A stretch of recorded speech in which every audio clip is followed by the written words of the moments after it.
Okay, in this video I'm going to talk about carboxylic acids. Carboxylic acids have the functional group a carboxyl group. This is a carbon with a double bonded oxygen, and then what looks like an alcohol group on the side, but all together, this is the carbonyl group. This R could simply be a hydrogen, or it could be a carbon chain that's coming off of this. Okay? And we know a lot of these compounds. We know ethanoic acid, for example, is vinegar that we're used to. And these are a lot of our sort of weak acids. So I'm going to go through how to name them, some of the things, or some of their applications, as well as how they get formed through the oxidation of aldehydes. Okay, so we don't need a number here for the naming, but this carbon group is always going to act as carbon 1 if there's anything else going on in the molecule. So hopefully by now you're starting to sort of see the pattern with these names. Just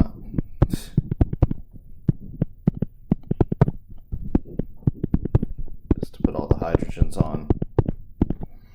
So here, this would have been propane, but we're going to drop the E and we're going to change it to oic acid. So this becomes propanoic acid. There's actually a lot of common names for these carboxylic acid groups, especially the smaller ones. And I'm not going to go through them all. The only one that I would expect students to be able to connect is sometimes, instead of being called ethanoic acid, it's called acetic acid.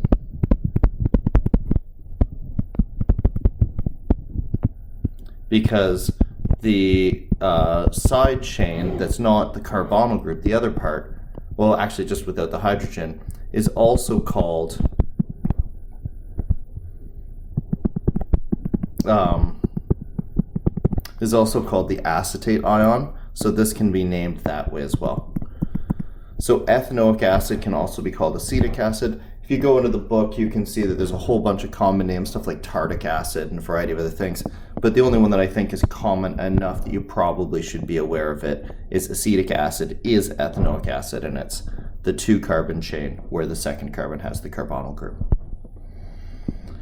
Okay, so as I was saying, if there is a carbonyl group and then there's anything else going on in the molecule, when doing any sort of numbering for side chains, so let's just say, for example, that we have something like this,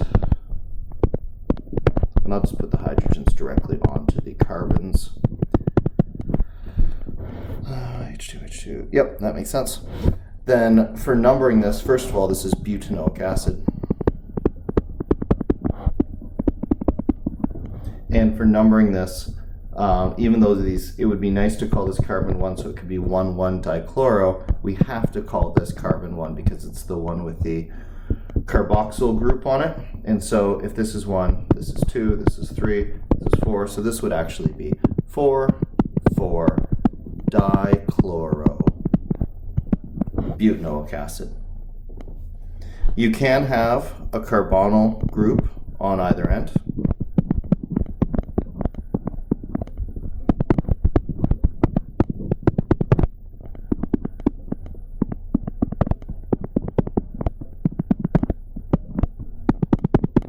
And the way that you handle that with regard to naming is now you can make either carbon 1 because either side of the chain is the same, but this would be pentane dioic acid. So just like we did with multiple alcohols or multiple double bonds, if we have more than one of these carbonyl groups, we can put di on the oic acid part with regard to the name. So what are these things like? Well, they're soluble in water. The OH bond that we see, oops, that should be OH right there, mind that correction, still gives it some polarity here, and there's polarity up with this double bonded oxygen as well, where it's going to be partially negative, and this ends up being partially positive. And so we get a dipole here, we get soluble in water, we actually get higher melting and boiling points as a result of that polarity, and then it's the same basic idea. The longer carbon chain that gets attached to these these carboxylic acids, the more oil-like or the more organic compound-like these things become, and the shorter they are, the more they look a little bit like water, but with that acidic property. I'm not going to go through too many real-world applications of these. There's lots and lots of them, but probably the one that you're the most common with is acetic acid or vinegar, and how that is naturally present in citrus fruits. And it's an important compound in a lot of biological roles in plants and animals. And like I said, I'm not really going to get into it too much. I'm going to leave that for your biology teacher, because I'm sure they'll discuss the role of carboxylic acids in a lot of detail in whatever biology course you take. Okay, so how do we get it? Well, if we have an aldehyde, it has to be an aldehyde. It can't be a ketone, because remember, this group, this carbonyl group, requires 4 bonds. And so there's no place that it can be other than at the end of the chain. So if I have an aldehyde group like this, and I oxidize it, some general oxidizer, then that oxidizer will attack this bond right here and turn it into a carboxylic acid group.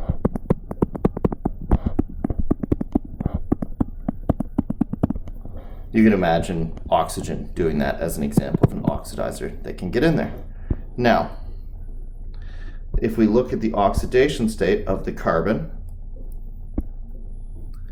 this carbon started at a +4.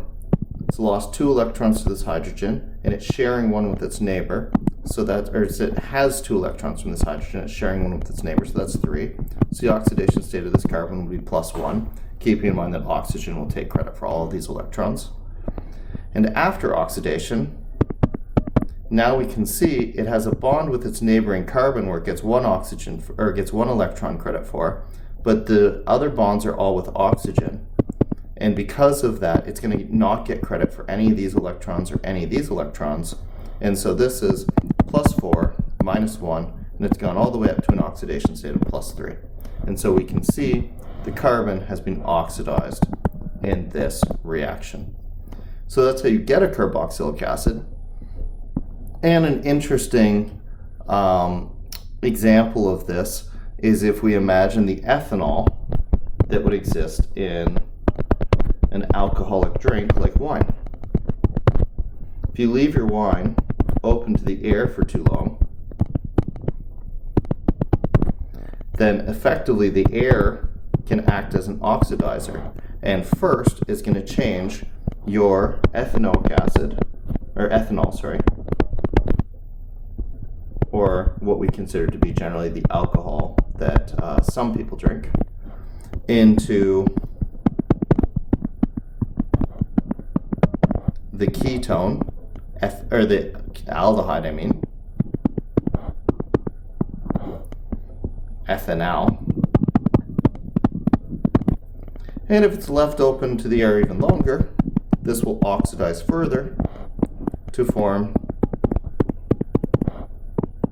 vinegar.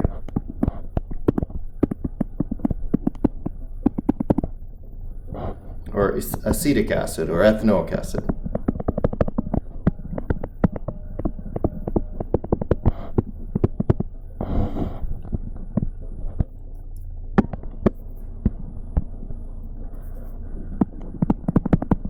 Or more commonly known as vinegar.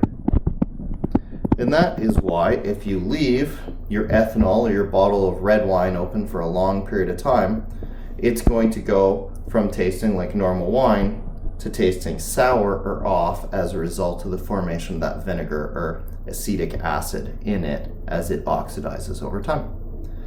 So there's carboxylic acids. Again, this is a big class of compounds with a lot of common names and a lot of important applications, especially in biology. But we're just gonna, like I said, just doing the basic idea of how to name it and what it is at this point.